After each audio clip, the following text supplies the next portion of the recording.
নমস্কার বন্ধুরা, কেমন আছেন সবাই? আশা করি ভালো আছেন, আমিও ভালো আছি। ইংলিশ নাম্বার মানে বাংলা যেটা শতকিয়া, ইংরেজির নাম্বার 3। বিন্দুগুলি জুড়ে নিতে হবে, বিন্দু বিন্দু করে বাচ্চাকে শেখাতে হবে। অনেক বেশি করে দিবেন, অনুশীলন করতে করতে তারা শিখবে।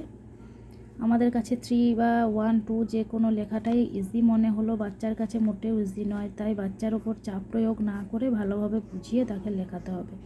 THREE3 ঠিক যেভাবে বইয়ে দেওয়া থাকে সেভাবে কিন্তু লিখেও দিতে হবে।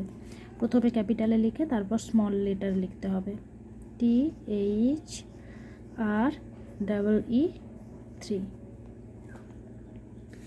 গোটা গোটা করে লিখে দেবেন। টানা হাতে করে লিখে দিলে বাচ্চা কিন্তু বুঝতে পারবে না। অনেক সময় বাচ্চা অস্পষ্ট লেখার কারণ কিন্তু মেন এই কারণটা, এটাই কিন্তু মেন কারণ। বাচ্চা বুঝতে পারে না বলে নিজে অস্পষ্ট করে লেখে। তাই স্পষ্ট করে লিখে বুঝিয়ে দিলে, পরিষ্কারভাবে, ভুল হলে মুছে মুছে দিলে বাচ্চা কিন্তু খুব ভালোভাবে লিখতে পারবে। যদি ভিডিওটি ভালো লেগে থাকে অবশ্যই একটি লাইক করবেন।